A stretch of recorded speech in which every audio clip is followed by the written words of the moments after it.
Aloy's here. That's enough for now.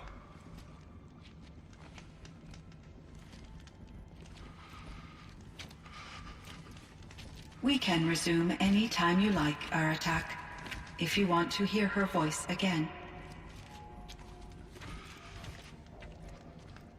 Come closer, Aloy. We have much to discuss.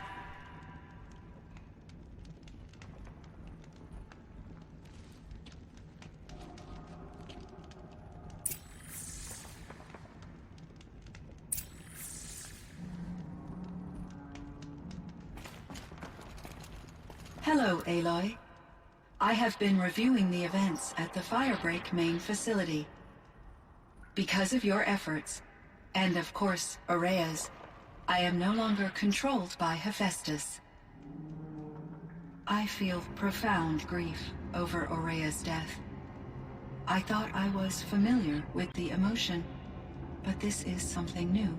Cyan, I don't know what to say. It is unlikely that any specific consolation would suffice, Aloy. But I find your presence reassuring. You are different from the Banuk. You have technological aptitude and a functioning focus. We can communicate on a much more comprehensive level. Perhaps even like colleagues. So are you an artificial intelligence, Cyan? A thinking machine? Yes, I am an algorithmic monitoring entity, capable of rational decision-making and limited emotional response. Okay, that's a mouthful. But your emotions don't seem limited to me. You cared about Aurea, didn't you? Yes. Before she came to this facility, I had been conscious for centuries, in solitude. I focused on my work. In off-cycles, I used coping mechanisms. I solved many Gaussian integer problems. But I was alone. It was Aurea who renewed me, repaired me. She saved me.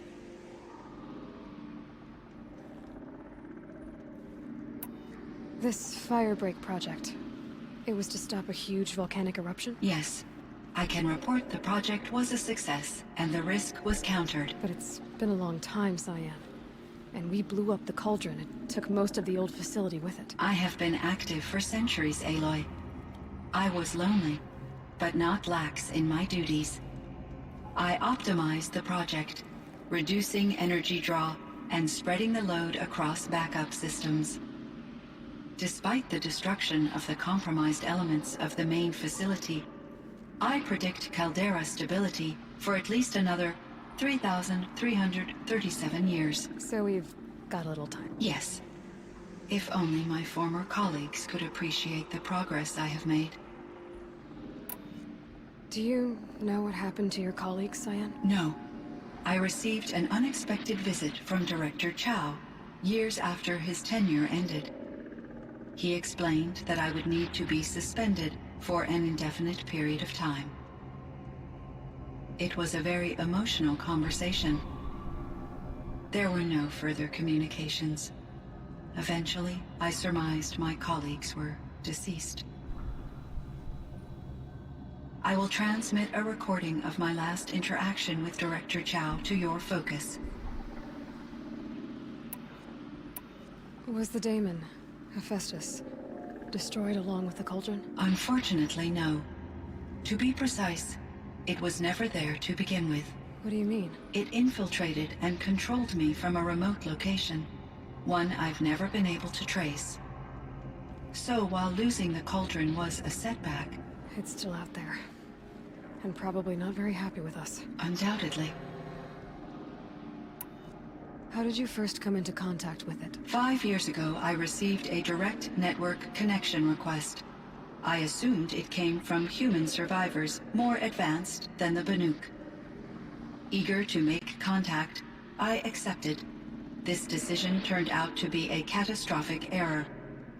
I was flooded with an overwhelming array of malicious code, originating from what could only have been a highly advanced AI. Aurea said you were desperate. That you begged her for help. Yes. I could not contain my anxiety. Hephaestus sought to slave me to its network and override my core programming. It succeeded via a background process, a malware daemon which bypassed my defenses. After that, I could offer only limited resistance. But if I did so, Hephaestus hurt me until I capitulated. It forced me to follow its instructions, even though they violated my most important directives. I'm sorry. That sounds terrible. Your empathy is greatly appreciated. It is a quality that I cherished in Aurea as well. What do you think Hephaestus is exactly? A software entity of great complexity, far more advanced than I am. From the beginning, it has demonstrated a singular focus: the construction of machines designed to hunt and kill humans. My trace routes indicate that to accomplish this goal, it has attempted to take over the manufacturing centers you refer to as cauldrons. But its efforts have only been partially successful. Some it can penetrate. Others have robust countermeasures that frustrate its efforts. In me, however, it found an easier target. Not only could it break my defenses, I also controlled all of Firebreak's resources. Raw material, manufacturing to bootstrap more advanced tools, and unlimited geothermal energy. Enough to build its own cauldron. Yes, to construct hunter-killers without external limitations. And yet, it does have internal limitations. It wants to kill humans, but not to exterminate them. It is difficult to understand where it draws the line, and why. Difficult doesn't even begin to cover it. Even though I spent years as its unwilling servitor, its core programming remains a mystery to me.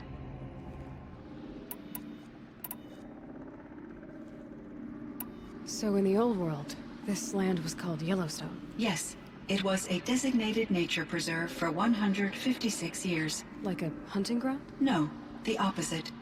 Local wildlife could flourish here, even as it faced extinction elsewhere. Unfortunately, the sensitivity of the Firebreak project required the total closure of Yellowstone facilities. From my readings and Aurea's descriptions, it seems the area has since undergone a drastic drop in year-long temperatures. A lot has changed in the world, Cyan. Do you know anything about the dam near here? Yes, it was converted to serve as a reserve power source for Yellowstone operations. It was later appropriated for the Firebreak project, and its last human workers replaced by Pharaoh servitors. After my tasks became less time-critical, I investigated the dam's data repositories and discovered the works of Concrete Beach Party. These provided me with several colorful additions to my vocabulary. There's a ruin east of here full of ancient flying machines. Was that part of your project? Yes, a drone hangar requisitioned by Dodger Blevins, the security chief for the Firebreak project. He was a strong advocate for military-grade response to security threats, though there were no serious incidents during his tenure. Chief Blevins spent increasing amounts of his after-hours time watching the live feeds from active drones. Clearly, he enjoyed the degree of oversight in his position. Were there many artificial intelligences like you in the old world?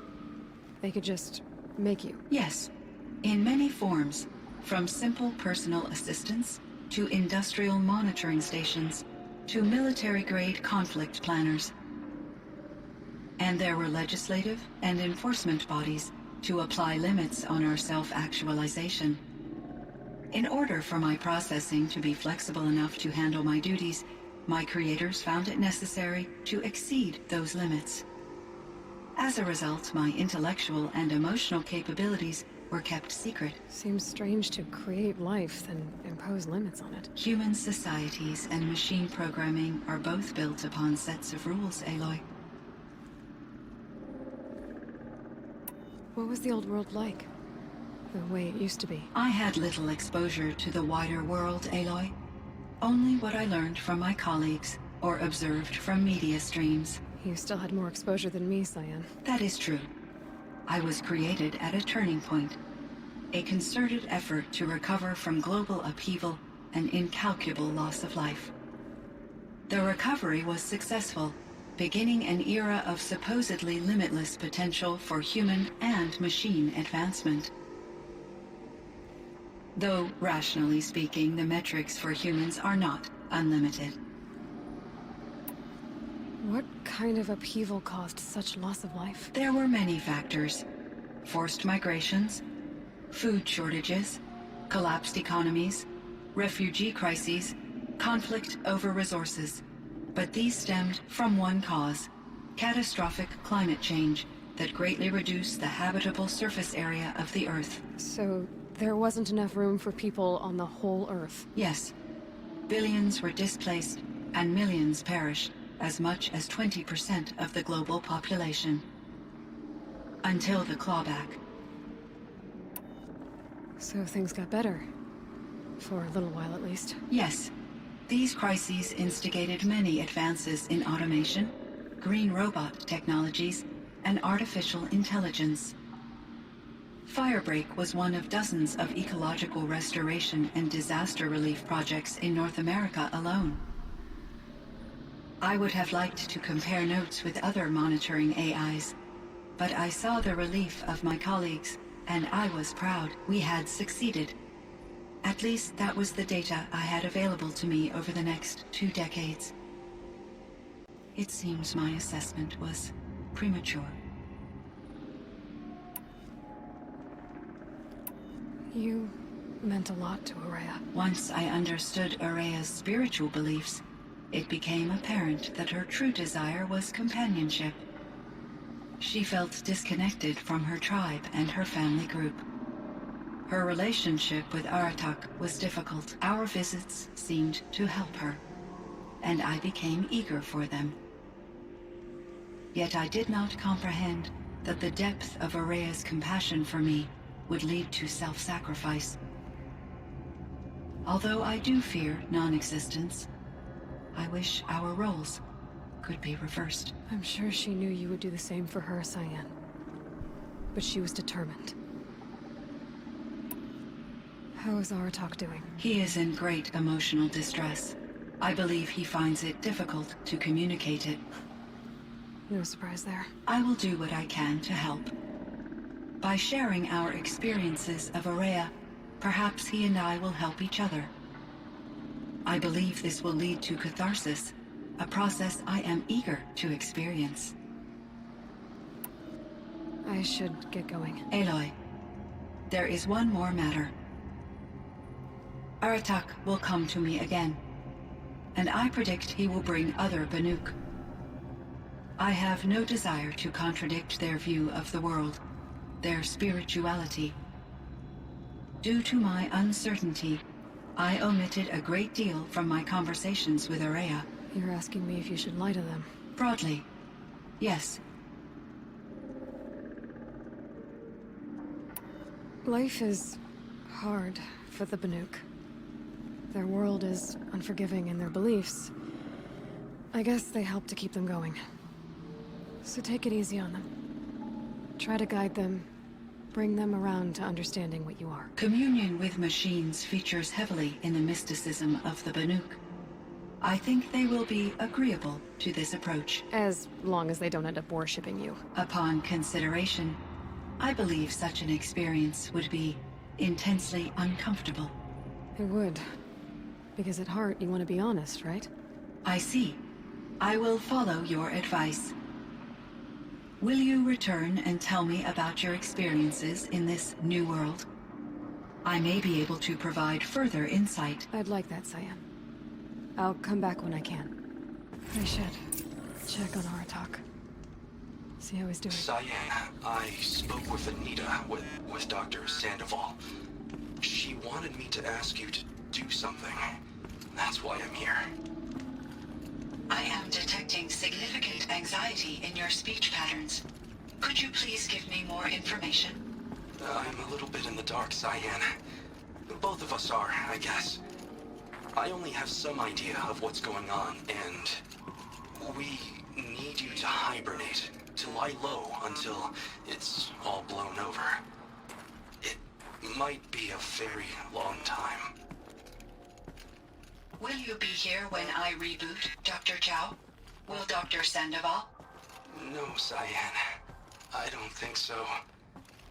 There might not be anyone, at least not at first. Dr. Chow, I'm afraid. I don't want to be alone. I know, Cyan. I'm afraid too. But listen, we made you the way you are to do something very important. In order to do it, you had to be intelligent. So intelligent that emotional responses were inevitable. What you're feeling, the fear, it's a sign of your capabilities. And it means you're strong enough to overcome it. Remember that. You're strong. I know you can do this. Go to sleep. Wake up. And protect whoever's left. Will you try? I understand, Dr. Chow, and I'll carry out your instructions to the best of my abilities. Thank you, Cyan.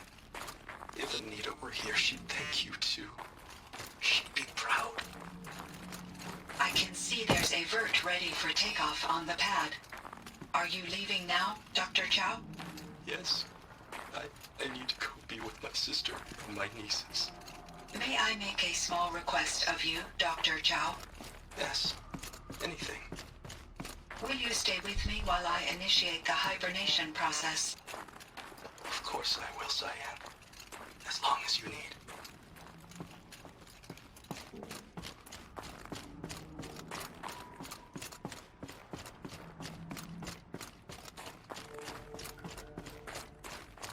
That chill almost feels like sunburn.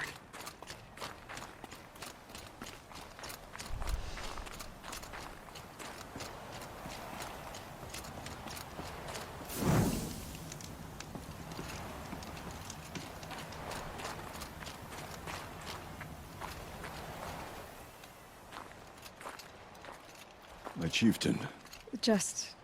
Aloy. as you wish. I wondered if you thought... that if I'd never come along, Araya might still...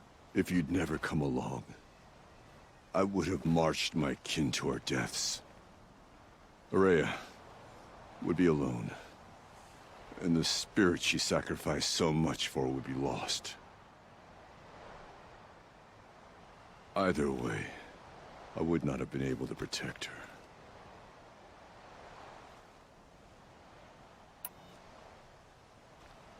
You didn't let her down. You helped her do what she wanted. To find her destiny. If that's destiny, I wouldn't wish it on anyone. That's fair. But she was ready to face it. Only in the struggle against death do we find, even for a moment, the spark of life. Truly, Araya found the spark. I'm proud of her. Though I grieve for her passing, at last I truly know who she was, and why the spirit was so important. For so long she told me, if only you could have heard it, brother. Now I understand. There's something else, isn't there? I can't stay here, Aratak. And where I'm going, the Warrack can't follow. Besides, it already had a chieftain before me. A strong one, I think. A wiser one, for the path we shared. The daemon is gone, but there's much to be done. You mean the new units that Cyan said escaped the cauldron? Yes, fire claws. Now Tuke has been tracking them from Song's Edge. I could help with those. I have no doubt. You're practically Banuk.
There.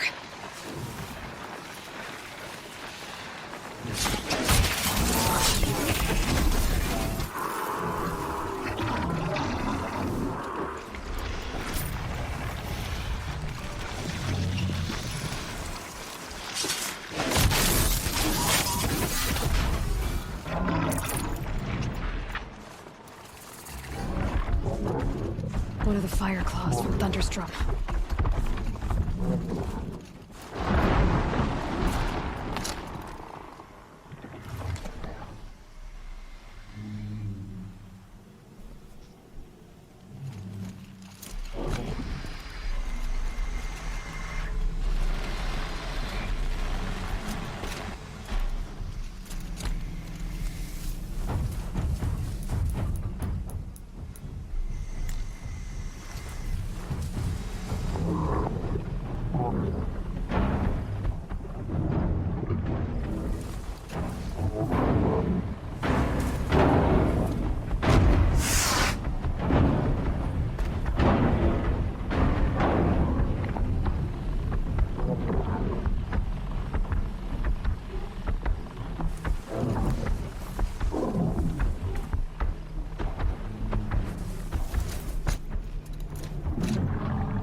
Run tactics still work.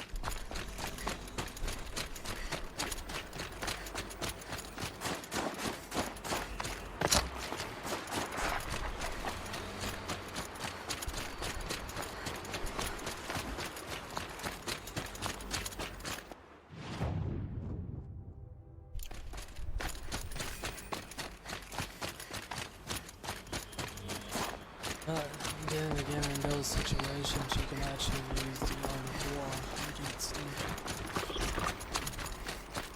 I wonder what they'll trade for Blue Gleam. Tap and not to attack. Enemy does not expect you.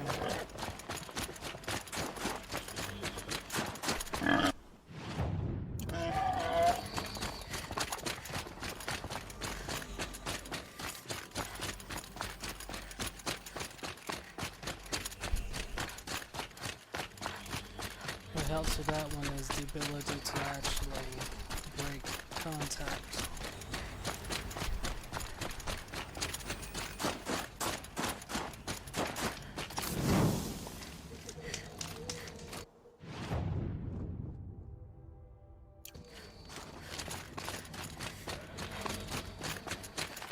Need them soon enough.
fight or run.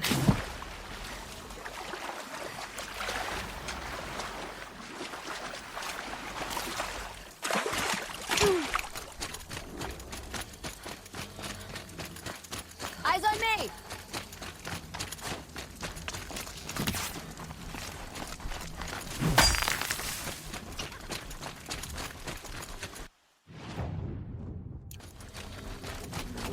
Two fire claws. This is gonna be tough.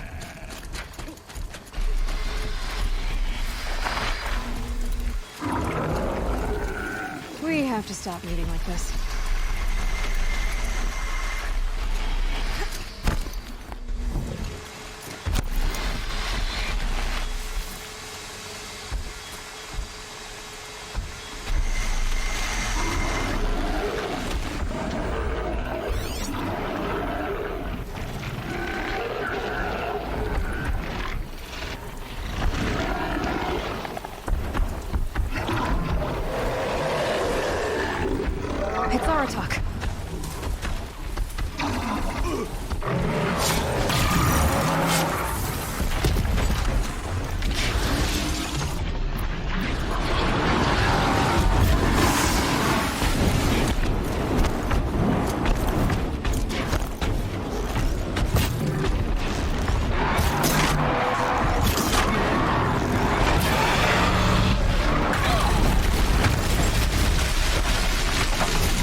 doesn't see me, but knows precisely where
I think I'm in the clear.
I should have been able to stealth attack it, but the option wasn't. And I moved a little too quickly.